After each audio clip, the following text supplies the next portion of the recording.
Salah satu ciri makhluk hidup yaitu bernafas. Bernafas adalah proses menghirup oksigen dan melepaskan karbon dioksida. Proses ini disebut juga dengan sistem respirasi. Kelancaran pernafasan merupakan hasil dari kerja berbagai organ dan jaringan dalam tubuh. Sekarang kita akan mempelajari tentang organ-organ pernafasan beserta dengan fungsinya.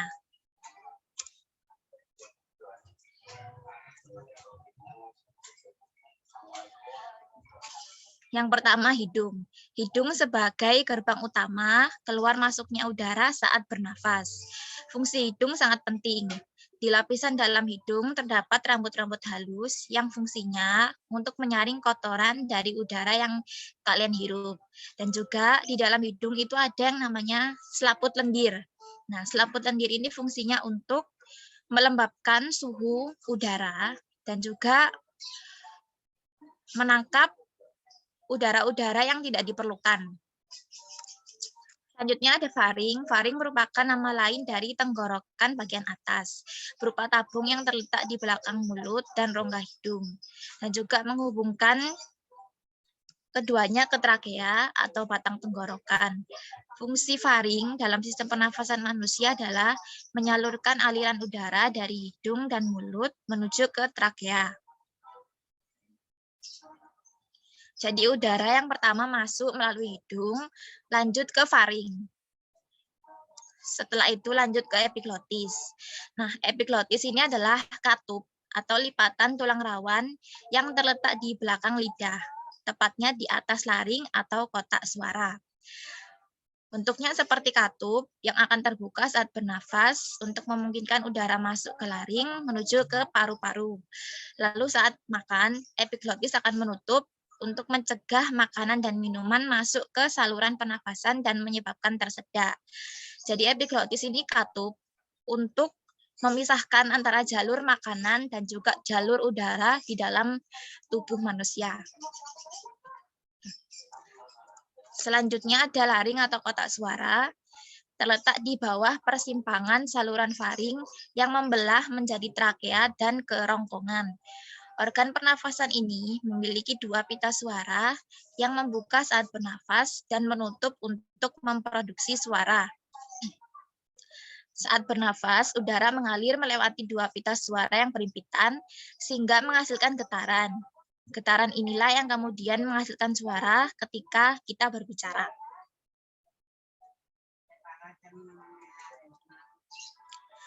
Selanjutnya ada organ tubuh yang namanya trakea atau batang tenggorokan.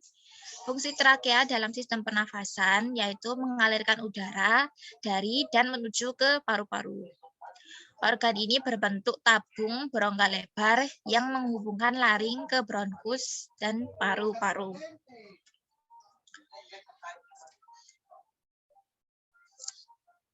Selanjutnya ada tabung bronkial. Organ pernafasan ini berbentuk tabung dengan silia atau rambut-rambut kecil yang bergerak seperti gelombang. Gerakan gelombang tersebut akan membawa dahak lendir atau cairan ke atas hingga keluar tenggorokan. Fungsi lendir atau dahak di tabung bronkial adalah untuk mencegah masuknya debu, kuman, atau zat asing lain agar tidak sampai masuk ke paru-paru. Nah, tadi kan bronkus ya, kita sudah mempelajari tentang bronkus. Nah, di dalam bronkus itu ada cabang-cabang yang namanya bronkiolus. Nah, bronkiolus ini merupakan cabang dari bronkus yang berfungsi untuk menyalurkan udara dari bronkus ke alveolus. Fungsi lainnya juga untuk mengontrol jumlah udara yang masuk dan keluar saat proses pernafasan berlangsung. Selanjutnya ada paru-paru, organ yang berjumlah sepasang dan terletak di dalam tulang rusuk.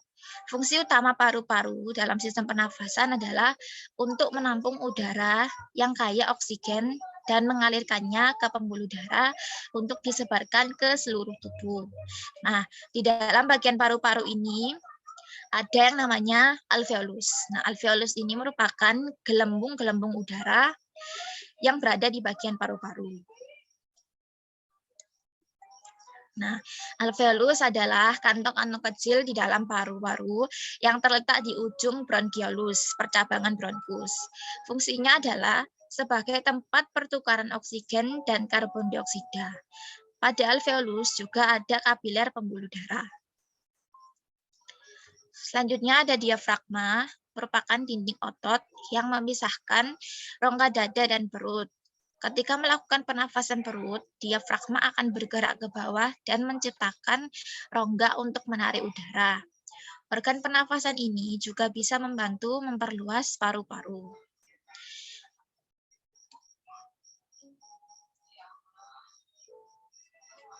Selanjutnya, organ peredaran darah manusia, yang merupakan alat yang berfungsi untuk mengedarkan semua nutrisi, oksigen, bahkan dalam proses metabolisme ke seluruh tubuh. Tidak hanya berfungsi untuk mengedarkan nutrisi dan oksigen, organ peredaran darah manusia juga berguna untuk mengeluarkan sisa metabolisme seperti karbon dioksida melalui paru-paru, menyalurkan hormon ke seluruh tubuh, menjaga suhu tubuh, melawan penyakit, mendukung proses pemulihan luka, hingga mempertahankan setiap kinerja dari berbagai sistem organ dalam tubuh. Jadi peredaran darah itu tidak hanya mengedarkan nutrisi dan oksigen. Organ-organ dalam peredaran darah yang paling penting yaitu jantung. Salah satu organ yang paling penting dan berfungsi untuk memompa darah ke seluruh tubuh dengan cara berkontraksi dan berelaksasi secara bergantian. Oleh sebab itu, jantung bisa berdenyut, mengembang, dan mengepis.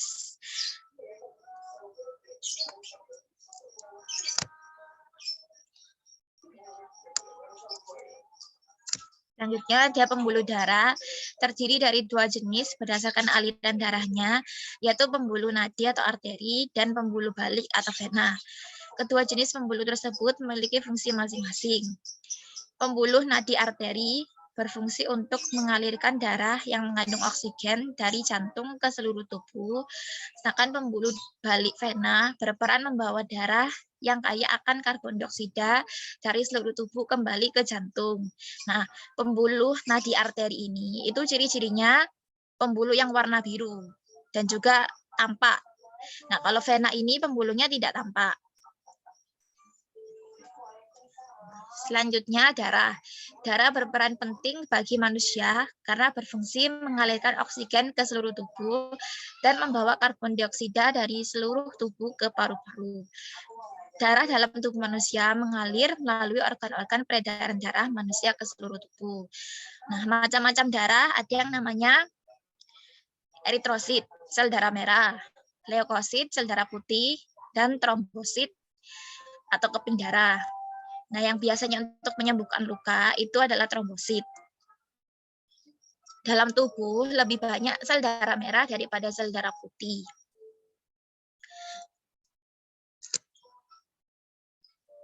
Selanjutnya paru-paru. Paru-paru juga berperan penting sebagai penyuplai oksigen ke seluruh tubuh. Darah yang mengandung karbon dioksida akan dibawa ke bagian organ paru-paru, kemudian dipompa paru-paru. Setelah itu, gas karbon dioksida akan tergantikan oleh gas oksigen melalui proses pernafasan.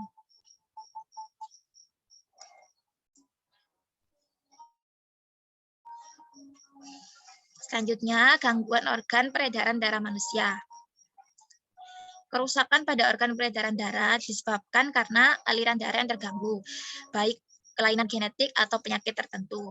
Contoh gangguan atau penyakit pada organ peredaran darah yaitu gagal jantung, henti jantung, penyakit jantung bawaan, hipertensi, penyumbatan pembuluh darah arteri, aritmia, aneurisma aorta, kelainan otot jantung atau lemah jantung, shock, emoli, dan trombosit vena dalam.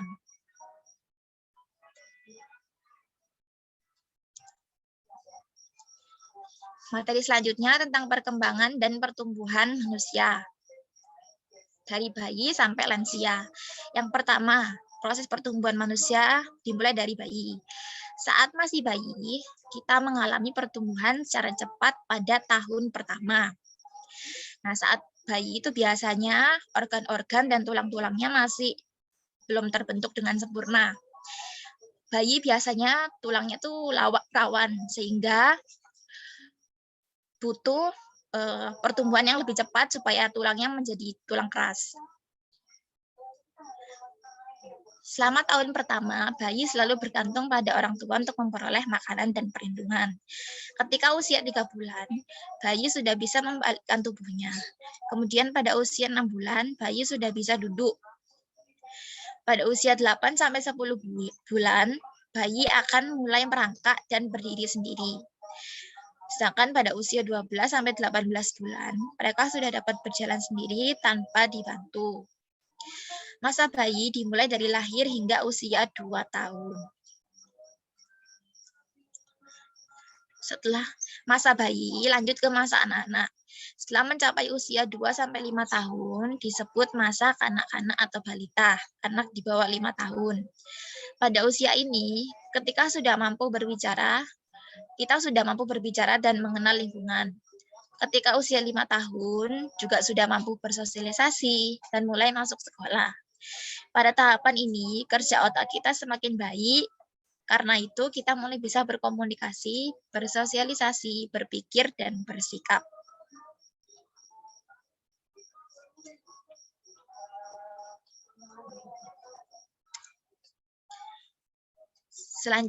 Tahap selanjutnya itu tahap remaja.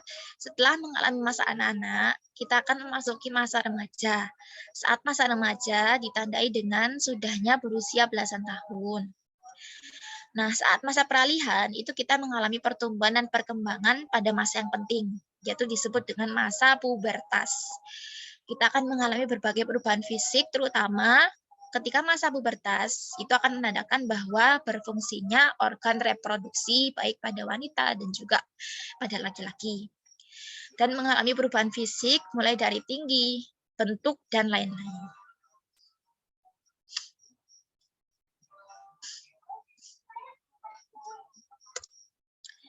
Fase selanjutnya yaitu dewasa. Setelah melewati masa remaja, kita akan memasuki tahapan masa dewasa. Nah, pada masa ini pertumbuhan manusia itu sudah sampai pada puncaknya.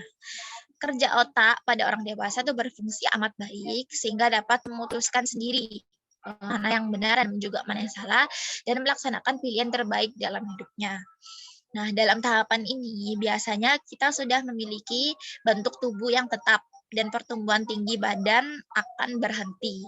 Nah, biasanya pertumbuhan tinggi setiap individu itu berbeda-beda berhentinya. Kadang juga ada beberapa yang setelah usia 20 tahun itu masih tumbuh, tetapi tumbuhnya itu hanya 1 cm atau 2 cm. Begitu. Umur orang dewasa adalah sekitar 20-50 tahun. Nah, tahap selanjutnya, setelah itu usia manusia terus bertambah hingga memasuki masa lanjut usia atau disebut dengan lansia. Yang mana menandakan bahwa usianya itu sudah melewati usia 50 tahun. Pada masa ini merupakan masa akhir dari perkembangan manusia. Ketika manusia masuk dalam masa lanjut usia atau masa tua, kemampuan organ-organ tubuh mulai mengalami penurunan, gerakan mulai lebih lambat dan lebih mudah lelah. Kulit juga akan mengkerut, rambut akan berubah, dan segala macam pertumbuhan di tubuh itu mulai melambat.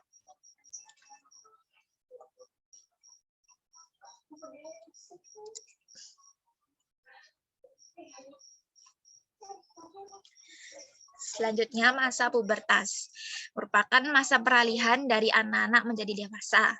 Laki-laki dan perempuan akan mengalami sejumlah perubahan fisik dan perilaku saat melewati masa pubertas. Perubahan pada laki-laki ketika masa pubertas ditandai dengan dihasilkannya dan dikeluarkannya sel kelamin pria atau disebut dengan sperma pada organ reproduksi laki-laki yang dinamakan mimpi basah. Ini menjadi tanda bahwa sistem reproduksi laki-laki sudah mulai berfungsi. Ciri-ciri fisik atau perubahan sekunder yang dialami adalah tumbuh jakun, tumbuh kumis dan janggut, tumbuh rambut halus di ketiak dan kelamin, organ kelamin membesar, dan suara berubah menjadi lebih berat. Sedangkan untuk perubahan pada perempuan, ketika mengalami masa pubertas, perempuan akan mengalami menstruasi. Perempuan yang sudah mengalami masa pubertas itu akan menghasilkan sel telur setiap bulan. Nah, ketika sel telurnya itu tidak dibuahi, maka terjadilah proses menstruasi, meluruhnya dinding rahim. Berikut adalah ciri-ciri fisik masa pubertas pada perempuan.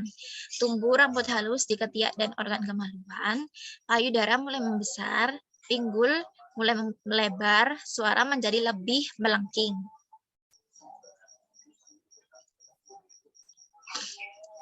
Materi selanjutnya adalah suhu. Suhu adalah tingkat atau derajat panas suatu benda.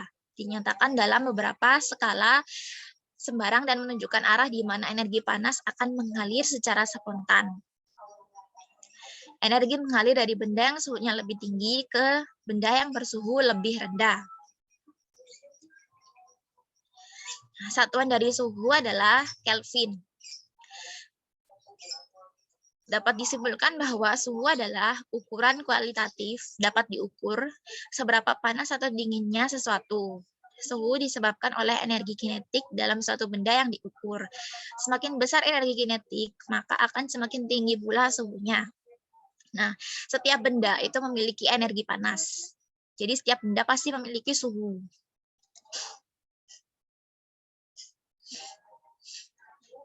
Alat ukur suhu. Tangan manusia dapat digunakan untuk mendeteksi perubahan suhu, tetapi bersifat kuantitatif. Maksudnya itu bukan angka yang pasti dan bukan kualitatif.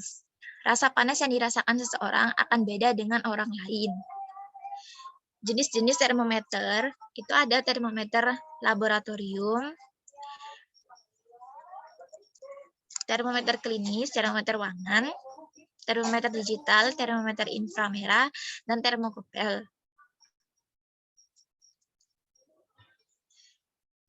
Satuan suhu menurut standar internasional itu menggunakan Kelvin, tetapi satuannya itu dibedakan menjadi 4 jenis. Ada Celsius, Fahrenheit, Reaumur, dan juga Kelvin.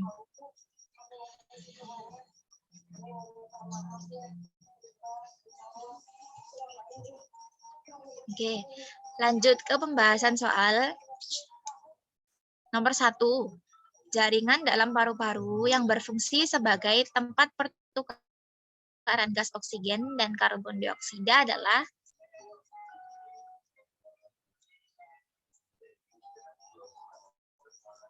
alveolus. Alveolus, oke. Tadi alveolus apa? Berupa gelembung udara. Ya, alveolus. Nah, ini bagian-bagian sistem pernafasan manusia. Ya, yang pertama ada rongga hidung, memiliki selaput lendir yang berfungsi untuk menangkap benda asing yang masuk melalui saluran pernafasan. Selanjutnya, setelah melalui rongga hidung, udara akan masuk berlanjut ke faring. Faring merupakan persimpangan antara saluran pencernaan dengan saluran pernafasan. Nah, di dalam faring dan laring ini ada yang namanya epiglotis tadi, itu adalah katup yang memisahkan jalur makanan dan juga jalur udara. Selanjutnya ada laring atau pangkal tenggorokan, memiliki katup yang disebut epiglotis ya, tadi mengatur jalannya makanan dan udara pernafasan agar sesuai dengan jalurnya masing-masing. Selanjutnya ada trakea atau batang tenggorokan, itu adalah organ sistem pernafasan yang berupa pipa. Bronkus atau cabang tenggorokan merupakan saluran penghubung antara rongga hidung, rongga mulut, dan paru-paru. Selanjutnya, alveolus adalah struktur yang berbentuk bola-bola kecil atau gelembung paru-paru yang diliputi oleh pembuluh-pembuluh darah. Yang terakhir, pleura merupakan membran yang memisahkan paru-paru dengan dinding dada bagian dalam. Bisa dilihat dari gambar, yaitu urutannya sistem pernafasan. Yang pertama rongga hidung, lanjut ke faring, laring, terus trakea, ada bronkus, bronkiolus, dan juga terakhir paru-paru. Soal selanjutnya, udara yang masuk lewat hidung menjadi bersih karena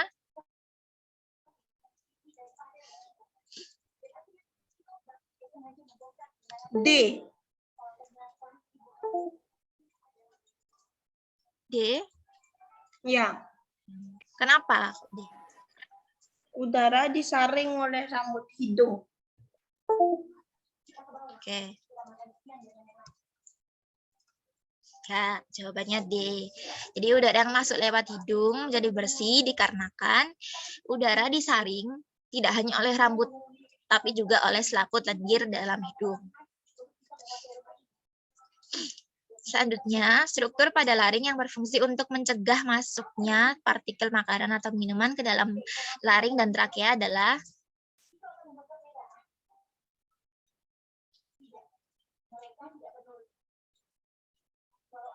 apa tadi? Katup yang memisahkan jalur makanan dan jalur udara.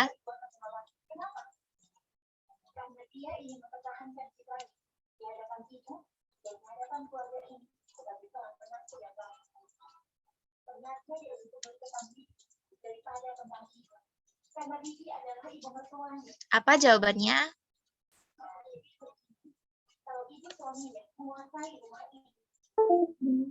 D.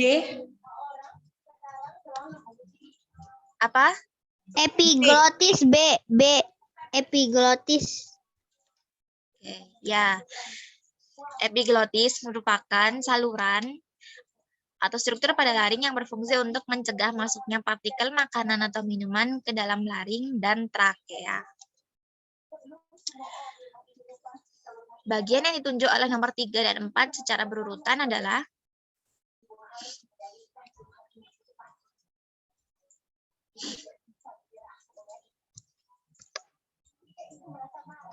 nomor 3 dan 4.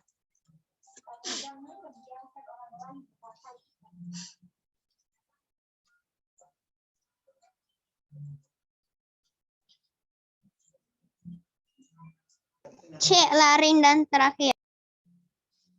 Laring dan trakea. Oke. Kita bahas satu-satu ya. Nomor 1 itu apa? Rongga hidung. Rongga hidung. Rongga hidung. Oke. Terus nomor 2? Rahang. Hang. Rongga mulut. Oke. Terus nomor 3?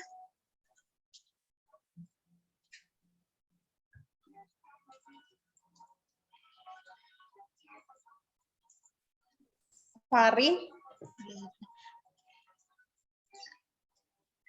Ya, laring. Terus nomor 4?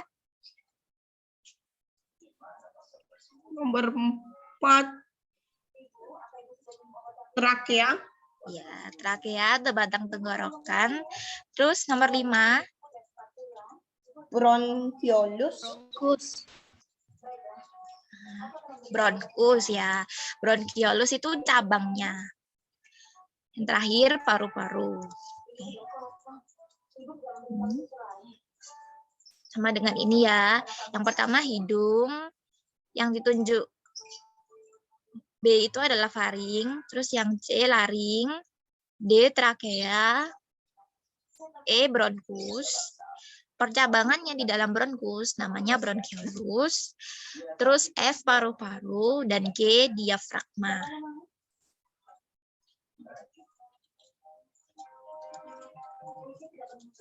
Lanjut, berikut merupakan fungsi darah kecuali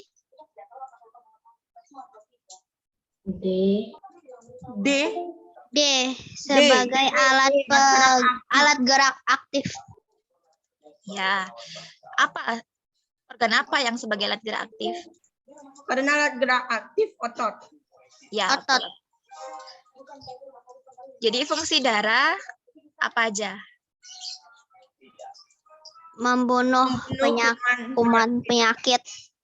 Ya, yang paling Mengangkut. utama mengangkut Oksigen dan sari-sari makanan. dan juga terakhir penjaga suhu tubuh agar tetap stabil. Di bawah ini yang merupakan peredaran darah kecil adalah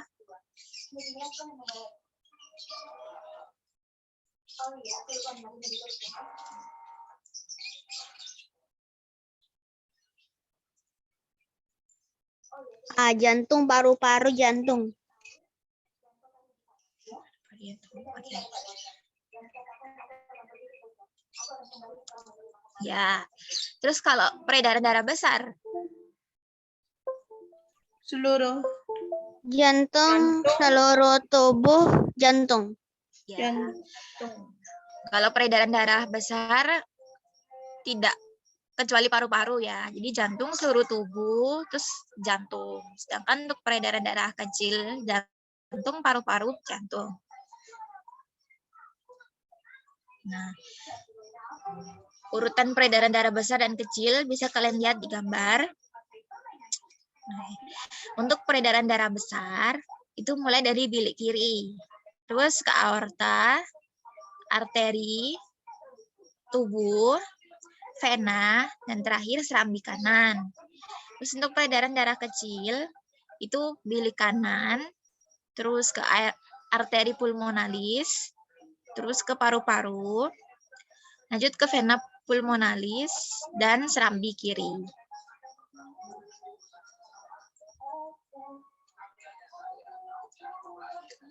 Bagian darah yang berfungsi mengedarkan oksigen dan sari-sari makanan ke seluruh tubuh adalah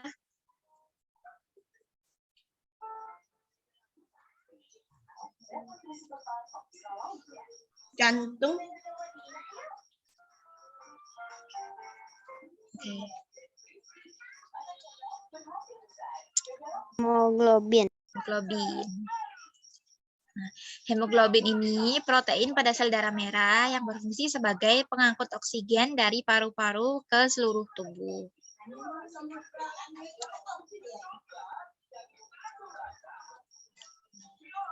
Selanjutnya, kebiasaan mengkonsumsi makanan yang banyak mengandung lemak dapat mengakibatkan B. Hipertensi. hipertensi itu apa? Darah tinggi. Ya. Hipertensi merupakan tekanan darah tinggi. Sedangkan anemia itu adalah kurang darah. Untuk hemofilia itu merupakan gangguan pembekuan darah. Jadi ketika luka misalnya itu luka akan lama tertutup karena darah itu membeku.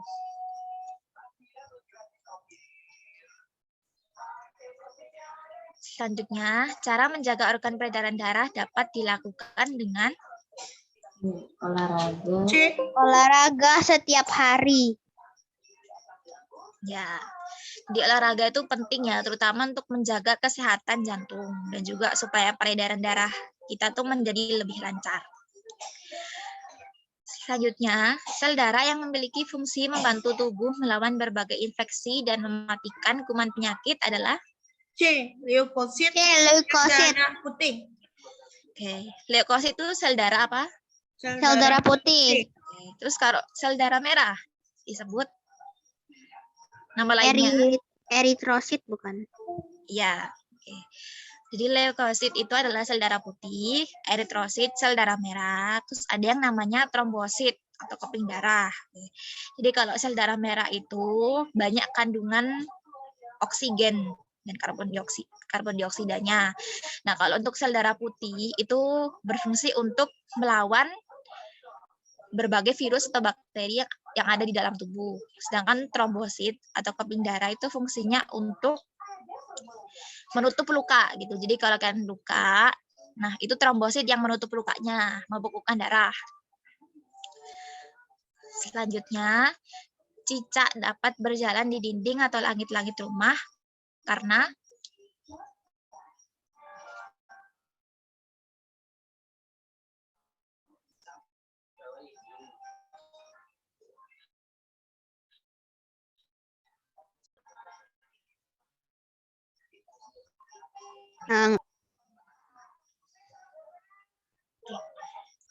A. Kulit kaki cicak gimana? Tebal atau tipis? Tipis.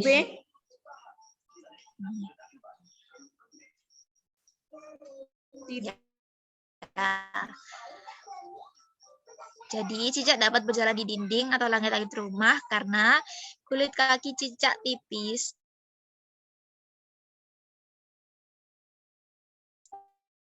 dan memiliki banyak bulu-bulu halus. Unta merupakan hewan gurun yang memiliki bulu mata yang panjang, berguna untuk B. Melindungi melindungi mata dari pasir dan cahaya matahari. Oke, jadi fungsinya bulu mata kan biasanya untuk melindungi mata, ya, melindungi mata dari pasir dan cahaya matahari. Karena kan unta hidup di daerah gurun kan, otomatis matanya bisa dengan mudah terkena pasir sehingga bulu matanya itu panjang. Selanjutnya, eceng gondok dapat terapung di atas air karena terdapat rongga-rongga udara pada bagian apa? Bagian daun. Daunnya. Daun. Daun. B. Daun. Kalau kalian lihat eceng gondok, rongga-rongga udaranya ada di mana?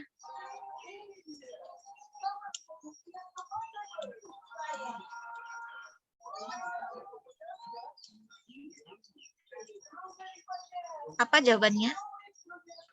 B. Daun. Oke, jadi jawabannya batang, ya. Eceng gondok terapung di atas air karena terdapat rongga-rongga udara pada batangnya. Batangnya kan berada di dalam air ya.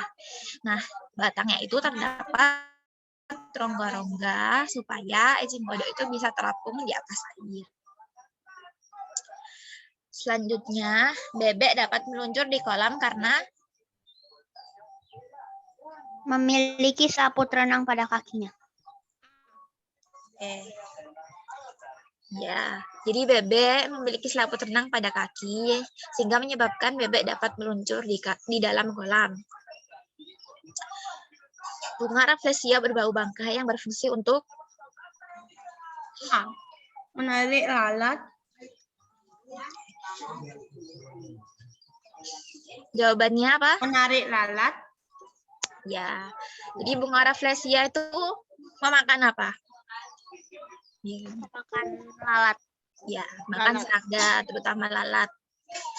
Jadi bunga rafflesia itu menghasilkan bau, terutama bau seperti bangkai, bau-bau yang busuk, supaya dapat menarik lalat untuk dijadikan makanannya. Selanjutnya, ciri khusus yang dimiliki tumbuhan kaktus untuk mengurangi penguapan air dalam tubuhnya adalah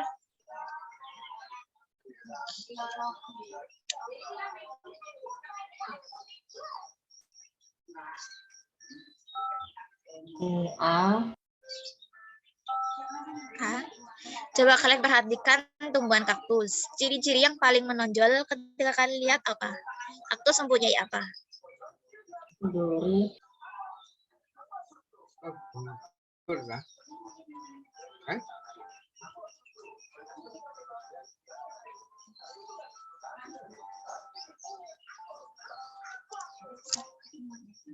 Apa jawabannya? Yang C.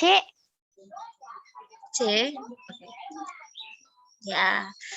Jadi kalau kalian perhatikan kaktus yang paling menonjolkan daunnya ya. Nah, bentuk daunnya itu terutama tebal dan juga memiliki duri-duri. Nah, daun dalam kaktus itu berfungsi untuk mengurangi penguapan air dan juga biasanya tempat menyimpan cadangan air di dalam daunnya. Selanjutnya, berikut adalah di antara perkembangan fisik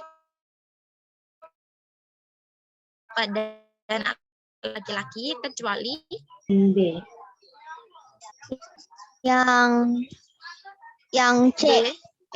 Enggak. B. Yang A.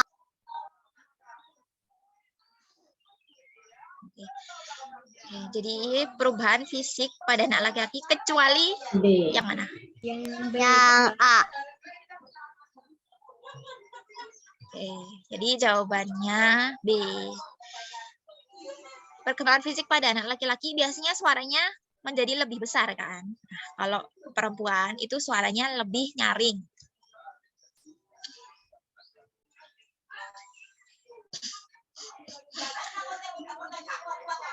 Selanjutnya, sel kelamin jantan yang dihasilkan organ reproduksi laki-laki adalah A.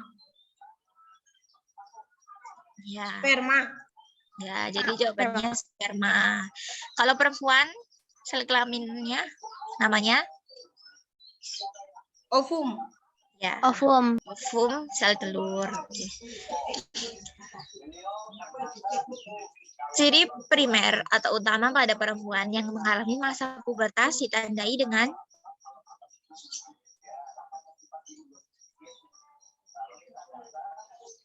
D. Menstruasi.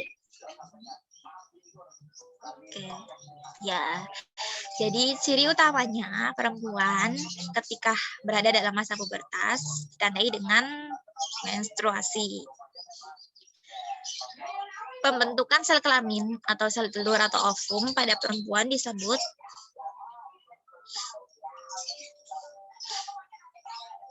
pembentukannya dinamakan apa? C. C. Apa namanya? Spermatogenesis. Kalau spermatogenesis pada laki-laki atau perempuan? Oogenesis. Oogenesis. Oke. Ya. Jadi pembentukan sel kelamin pada perempuan disebut oogenesis. Nah, kalau pada laki-laki, pembentukan sel kelamin pada laki-laki disebut spermatogenesis. Ya. Oogenesis adalah proses pembentukan ovum dari sel benih dalam ovarium, sedangkan spermatogenesis adalah proses pembentukan spermatozoan dalam testis.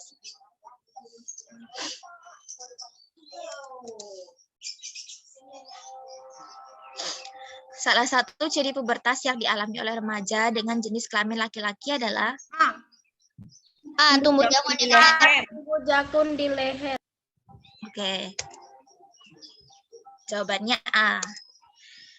Selanjutnya, pembuahan pada manusia terjadi karena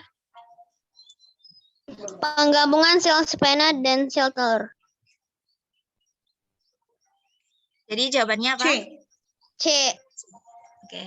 Pembuahan terjadi karena penggabungan sel sperma dan sel telur. Selanjutnya, Airin disuruh ibunya ke warung untuk membeli gula putih. Alat ukur apakah yang ditemui Airin di warung untuk mengukur gula dan apa besaran yang diukur serta apa satuannya?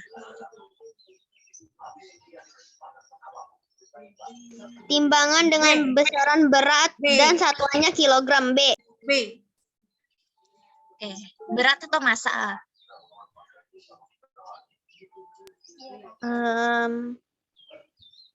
Berat. Masa. Massa. Massa. Massa? Berat. Berat. Oh, jadi jawabannya timbangan dengan besaran massa dan satuan kilogram. Jadi timbangan tuh digunakan untuk mengukur besaran apa? Massa. Ya, Massa. yang benar. Ya, yang benar massa bukan berat. Nah, terus bedanya massa sama berat apa? Kalau berat dipakai untuk mengukur berat badan, kalau massa dipakai untuk mengukur benda. Oke. Kalau massa, untuk mengukur massa itu timbangan. Nah, kalau berat itu juga menggunakan neraca. Kalau massa itu biasanya diukur menggunakan satuan gram dan kilogram. Kalau berat itu diukur menggunakan satuan gaya Newton. Ya, oke. Biasanya berat itu dipengaruhi oleh gravitasi ya, gravitasi bumi. Jadi kalau massa itu tidak dipengaruhi oleh gravitasi dan kedudukan, kalau berat itu dipengaruhi oleh kedudukan. Nah, biasanya massa itu digunakan untuk mengukur, digunakan pada timbangan dan juga pada neraca. Nah, kalau berat itu biasanya pakai neraca pegas. Jadi kalau massa bisa menggunakan neraca, bisa menggunakan timbangan. Kalau berat cuman neraca pegas. Jadi bedanya yang paling utama, kalau berat dipengaruhi oleh gravitasi bumi. Lanjut, alat yang digunakan untuk mengukur ketebalan benda adalah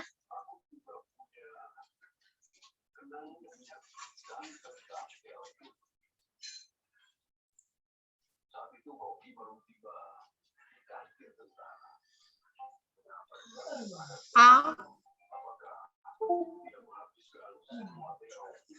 ketebalan benda diukur pakai apa? Bukan berat, bukan massa ya, ketebalan. C. B. Mikrometer sekrup. Oke, jadi jawabannya ya, mikrometer sekrup. Kalau neraca Ohaus itu digunakan untuk mengukur apa? Berat atau massa? Tadi sudah dijelaskan.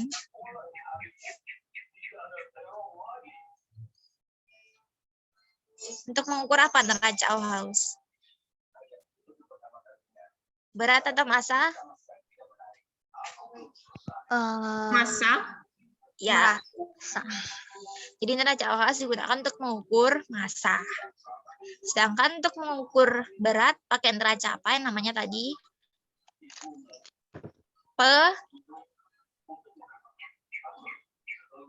Neraca apa tadi? Pegas. Ya, neraca pegas digunakan untuk mengukur berat. Jadi beda ya, berat sama massa gitu. Selanjutnya untuk mikrometer sekrup itu biasanya digunakan untuk mengukur ketebalan suatu benda. Terus jangka sorong untuk mengukur apa?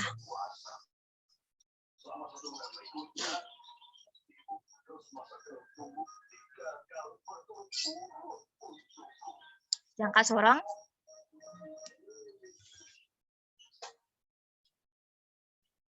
Kenapa, Kak? Jangka sorong Lingkaran. digunakan untuk mengukur apa biasanya?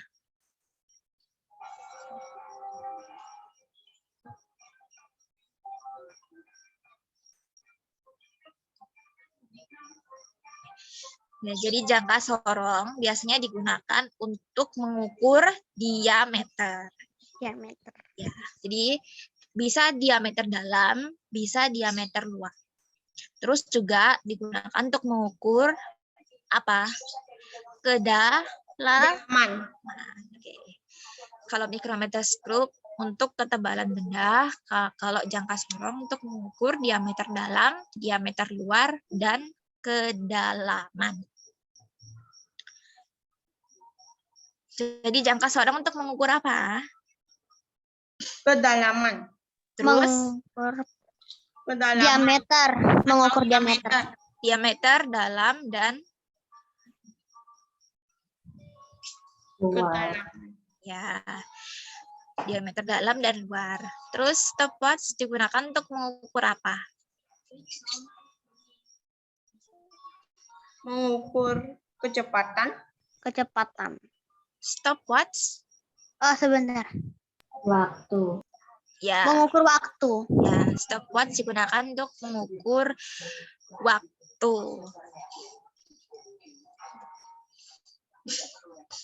Selanjutnya, perhatikan tabel berikut ini. Besaran dan satuan dalam standar internasional maupun alat-alat ukur yang benar ditunjukkan pada nomor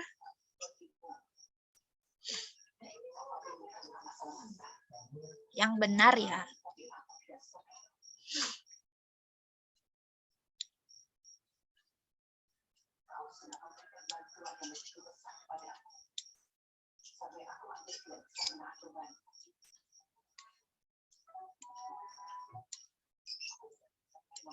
D. Apa? D. Iya. Yang benar apa? Jawabannya.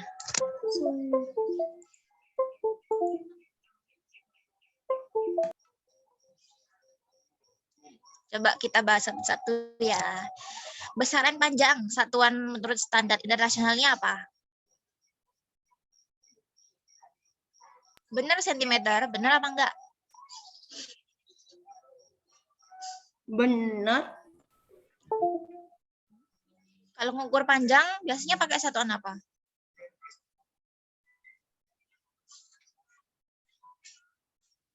Panjang. Meter. Ya, meter. Jadi, satuan standar internasionalnya panjang adalah Meter. Meter. ya meter. Terus alat ukurnya bener aja. Oh, Bukan. Ya, yang benar apa? yang benar meteran. Ya, bisa meteran, Meteran. bisa penggaris. Bisa jangka sorong, bisa nggak jangka sorong? Ya, bisa. Terus besaran kuat arus, satuannya benar ampere. Benar atau enggak?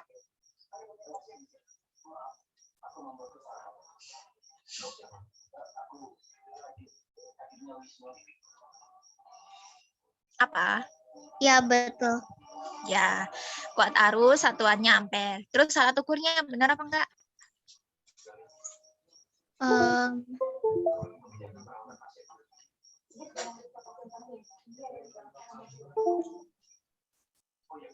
Salah. Bener. Ya, kuat arus alat ukurnya ampere meter. Benar ya? Oh, berarti yang D ya, Kak? Jadi jawabannya apa? D. Jawabannya D. Ya. Oke, lanjut. Yang besaran waktu. Satuannya benar Fahrenheit. Tidak. Yang benar Raksa. apa? Bukan. Yang benar apa? Yang benar Yang benar detik Detik atau atau sekon. Sekon. Terus alat ukurnya benar termometer. Bukan. Stopwatch. Stopwatch. Ya, stopwatch. Kalau termometer alat ukur apa? Termometer suhu. Suhu. Terus satuan suhu apa yang benar? Satuan suhu Satuan Fahrenheit. Celsius. oh, satuan Fahrenheit, Celsius. Diamond, Kelvin. ya, satuannya suhu yang benar Kelvin. Ya, jadi kalau satuan suhu Kelvin, bukan Fahrenheit. Terus besaran massa, satuannya benar kilogram. Benar. Benar.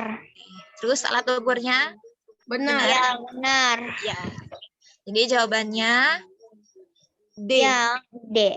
ya 2 dan 4. Kuat arus satuannya ampere, alat ukurnya ampere meter. Terus massa satuannya kilogram, alat ukurnya neraca. Yang dijadikan sebagai titik acuan termometer adalah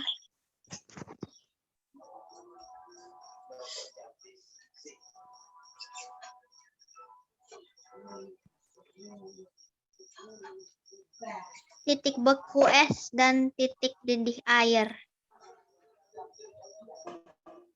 jadi jawabannya Yang A. ya. Yang dijadikan satuan atau titik acuan termometer itu adalah titik beku es dan titik didih air. Selanjutnya, perhatikan pernyataan berikut. 1. Harganya lebih murah. 2. Tidak membasahi dinding. 3. Mempunyai titik beku yang rendah. 4. Mengukur suhu dengan teliti. 5. Memiliki titik didih 78 derajat Celcius. Kelebihan dari termometer alkohol ditunjukkan oleh nomor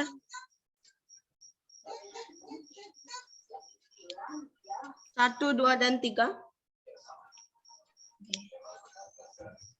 Jadi jawabannya A.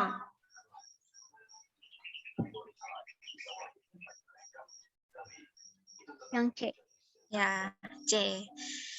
Biasanya yang sering kita temui termometer alkohol atau raksa. Alkohol.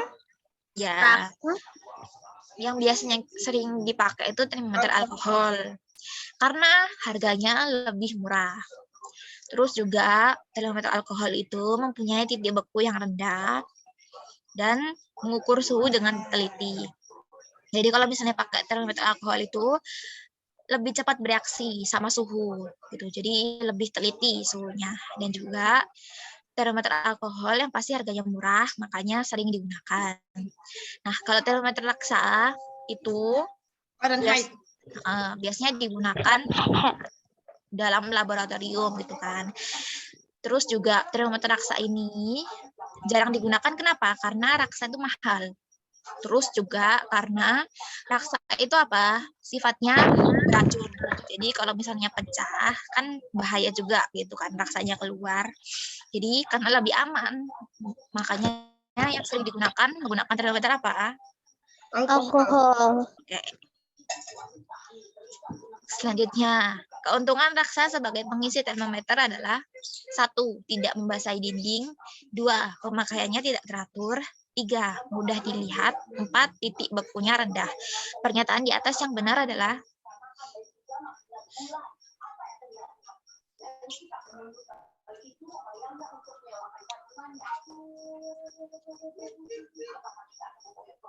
A, 1, 2, dan 3. 1, 2, dan 3. Biasanya keuntungannya raksa apa kalau dalam termometer?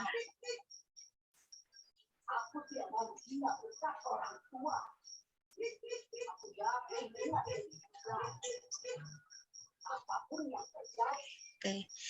Jadi jawabannya Yang ya C. Nah, keuntungannya raksa, tadi kan kelemahannya kan raksa itu mahal, terus beracun ya zatnya. Jadi kalau pecah juga bahaya. Nah, tapi keuntungannya raksa ini tidak membasahi dinding pada termometer. Terus juga yang selanjutnya itu mudah dilihat gitu. Karena kan warna raksa itu apa warna raksa? Biasanya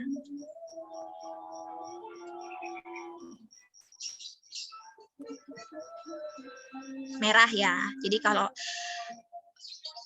misalnya ditaruh pada untuk mengukur suhu suatu benda gitu ya. Nah, itu akan mudah terlihat warnanya kalau menggunakan raksa. Kalau alkohol itu lebih cepat bereaksi sehingga suhunya itu lebih teliti. Selanjutnya, berikut ini adalah sifat-sifat larutan asam kecuali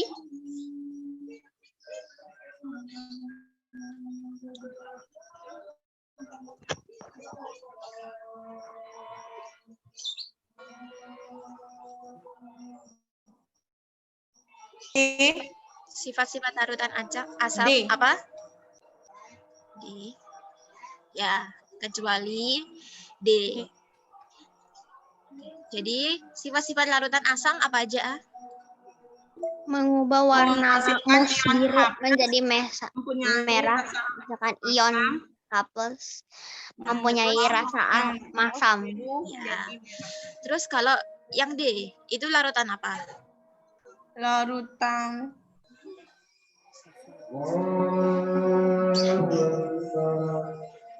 Jika dilarutkan dalam air terjadi reaksi ionisasi dan menghasilkan ion OH- berarti larutan basa.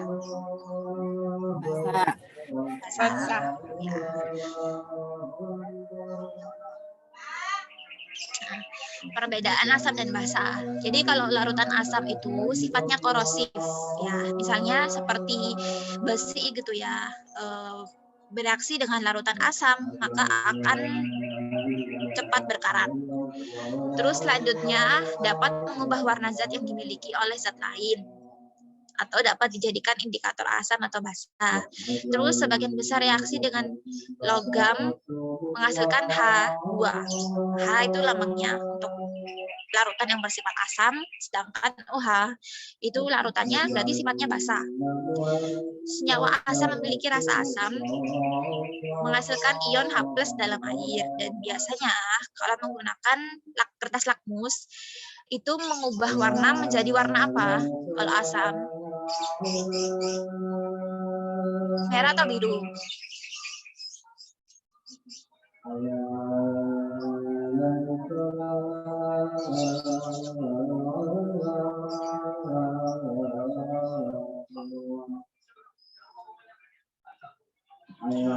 Jadi kalau larutan asam itu mengubah kertas lakmus menjadi warna merah.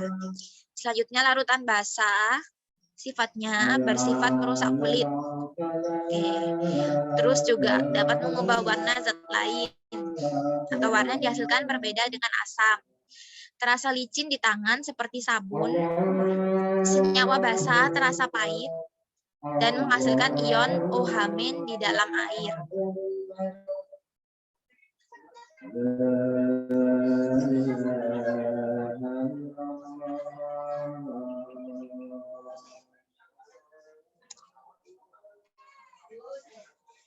Selanjutnya, zat yang tidak menghantarkan arus listrik dinamakan larutan D. yang tidak menghantarkan arus listrik. C. Non elektrolit. Ya, larutan yang tidak menghantarkan arus listrik itu disebut non elektrolit. Kalau yang dapat menghantarkan arus listrik disebut Elektrolit. ya. Larutan zat memiliki ciri-ciri sebagai berikut. Berasa pahit, memiliki pH lebih dari 7, mengubah warna kunyit menjadi kuning terang, mengubah lakmus merah menjadi biru. Ciri-ciri basa adalah ciri-ciri larutan basa.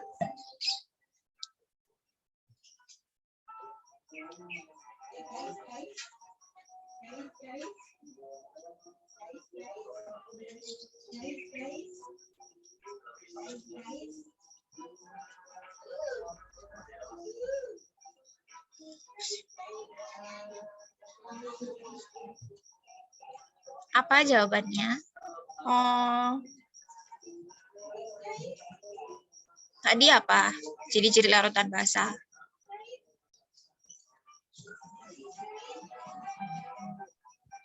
Yang D, yang D. Yang D. D. B, D. Jadi jawabannya ciri-ciri larutan yang bersifat basah itu rasanya pahit. Kalau yang asam tuh rasanya masam. Terus memiliki pH lebih dari 7. Kalau asam pH-nya itu kurang dari 7. Terus ciri-ciri larutan basah dapat mengubah lakmus merah menjadi biru. Kalau asam, lakmus biru berubah menjadi merah.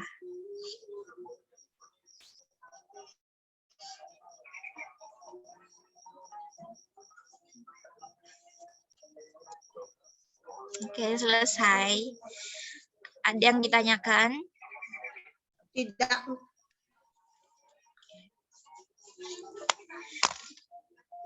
Coba ulang ya. Ciri-ciri larutan asam apa aja?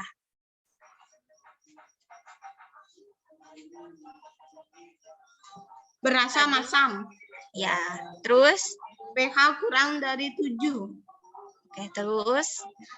Mengubah lakmus biru menjadi merah. Ya. Terus apa lagi tadi? Apa lagi? Bisa merusak kulit. Ya. Terus menghasilkan biasanya asam itu larutannya simbolnya H, ya. Terus sifat larutan basa apa aja? Rasa pahit. Terasa pahit. Ya, kerasa pahit. Terus Mengubah lakmus merah menjadi biru.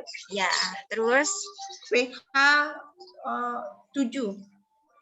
apa? Kurang dari atau lebih dari? Lebih dari 7. Lebih dari Ya. 7. Lebih dari 7, terus menghasilkan ion OH- dalam tubuh. Jadi kalau asam pH-nya kurang dari 7, kalau basa pH-nya lebih dari 7, kalau netral pH-nya sama dengan 7. Oke, tidak ditanyakan ya. Sudah, Miss. Sudah jelas?